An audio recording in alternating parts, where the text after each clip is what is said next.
faculties and all my dear friends. I am Mahima from second year BA. I feel extremely privileged and honored to be given this opportunity to welcome you all. Today, we have gathered here for the motivational talk by the most distinguished alumni of ours, Shri Abdul Ahad, IPS, Superintendent of Police Anti-Corruption Bureau, Bangalore. A warm morning to one and all present here. I, Nishat Fatima, take utmost honor to welcome today's gathering.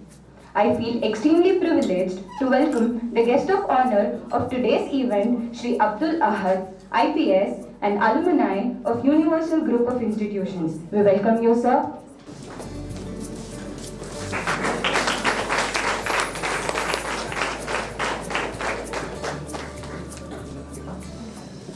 I would like to extend my warm welcome to our chairman, Shri Upendra Shetty. We welcome you, sir.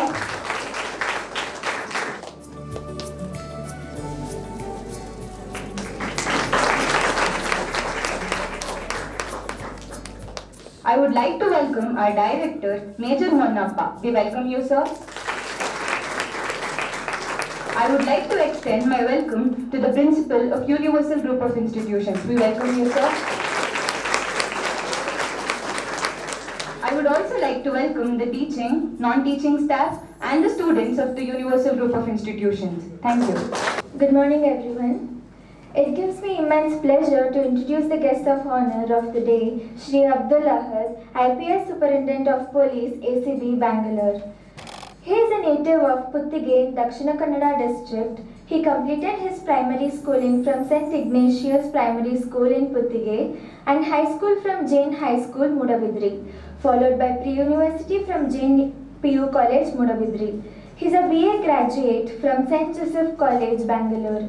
He completed his post-graduation in Human Rights from IIHR, New Delhi. In 2006, he began his career as a DSP. Post-training, he worked as the Deputy Superintendent of Police in Dodbalapur, Koppa in Chikmagalur and Raichur. For a short duration, he served as Assistant Commissioner of Police, Anti-Terrorism. Principal, the most respected teachers and students of this institution. How many of you understand Kannada? All? How many of you don't understand Kannada? Okay, then I'll continue with English one. Otherwise, okay, yeah, I'll try that. The first privilege I had here after coming, I was about to switch my phone to aeroplane mode. It was already no network mode. I thank the telecom services for this great service. They saved me from switching to aeroplane mode.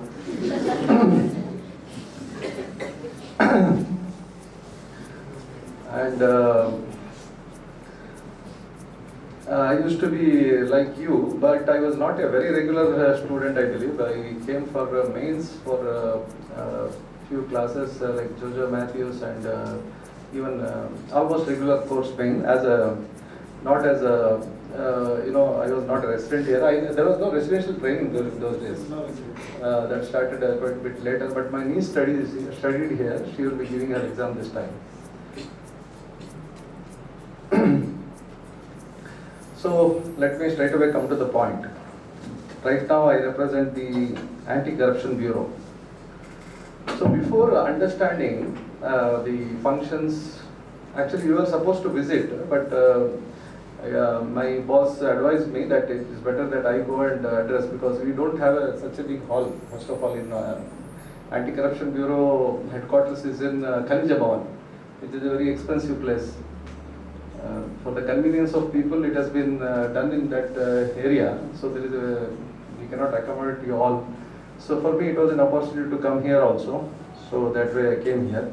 So before understanding the functions of Anti-Corruption Bureau, which was started in 2016, earlier those functions were carried out by the police wing attached to the Lokayukta. Lokayukta still exists, Lokayukta, now the difference is they do departmental inquiries. The corruption is related to bribery, etc. We deal with that. I mean, anti-corruption, entire all functions are done by us, headed by ADGP. And there are SPs of ranges, like one range is 4-5 districts together. And each district has a DSP and inspectors. Our total strength is about 600. Our head office is in Khalijaban, next to race course. So recently you would have read some news about BDA raids and all that. Or the money found in some pipe and all those things. We only conduct all those raids. That is something interesting part, how the people hide their money and so we'll come to that. Before that, just I want you to understand, because if you have to understand the anti-corruption work, you have to understand two things. Who is a public servant and what is corruption? So anyone can, in your own words, can you say who is a public servant? Are you a public servant? No, sir. I am a public servant. I just remember a drama, Hindi drama, in which a public has a, yeah. As you said, ACB department will take action against a public servant. Then what about corporate sector where a lot of corruption is going on? That is a very valid question. Now corporate, we don't have jurisdiction because it's a private affair. If there is a corruption, the loser is the company. You understand, no? We are also a corporation, we are a government corporation. We deal with the public money.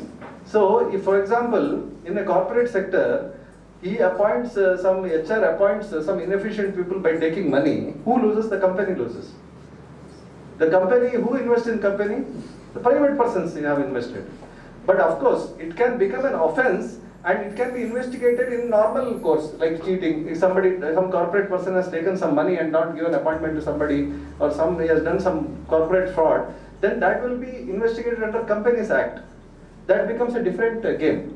So corruption, it affects the society. Where it affects the society? Where a person is paid by the government. You understand? Now, corporate corruption has a different perspective, where the loser is the private investor.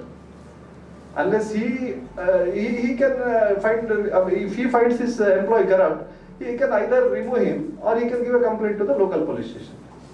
Or he has to employ people who he can trust. So corporate is a purely private affair. So we deal with the public affairs. So then don't it affect the public? Corporate governments, of course, a good responsible corporate office, it definitely affects the public life. But what happens? As I said, there is a thinking, as you said, futuristic. What I am saying, there is a thinking that all those corporations, even though they are private, if they are dealing with public, for example, health, education, all this, there is a judgment that they have to be brought under the Prevention of Corruption Act. So there is a thinking on what you said, because ultimately it affects though it affects the private companies, but ultimately it affects the society. That way it has to be brought under the ambit of prevention of corruption. And because in some advanced Western countries, the corporate frauds are very serious offences, like inside trading and all those things. One last question I will take on civil services, if anybody is interested. You are bored hearing all the day. One incident you could narrate where you faced a dilemma between public interest and private interest. Yeah. So students would also be helped by it. It would help them. In what context I said public interest, private interest? Any incident, any incident that you faced in the span of your career, where there was a serious dilemma that you felt. There is no dilemma. When public interest and private interest comes, definitely it's public interest only. So there is no dilemma at all. You never faced a dilemma? No, because we are public servant. We'll think about the larger interest of society. But of course, as you said, like privacy of a person. For example, when we raid somebody's house, you just take a photograph of the full family. See, these people are enjoying at public cost or something like that. If you allow the media to come inside the house and take somebody maybe getting married in that house and all that, it gives that way. If you call it a private interest, then I will not allow it. But we are basically dealing with we work in public interest. And corruption, he does it in private interest. So it is always against the private interest or selfish interests of individuals. But if you mean by private interest somebody's privacy, then of course that can be taken care of. No, I meant your own private interest. My private interest is not different from public interest. I work for the government. I have no other interest apart from what the government wants or the Anti-Corruption Bureau wants. That's why I told you, there is nothing called an honest judge or a committed officer. I am a committed officer. There is no choice. You have to be committed if you want to be good. If your bosses have to like you, or if you public if they have to accept you, or if you have to be true to your conscience, you have to be a committed officer. You should have that concern for public. You should think that you are a public servant. Then only you should be able to do it. There is no private interest other than because the government takes care. The government takes care of you so well, and the society takes care of you so well, that only inside when you enter you will come to know.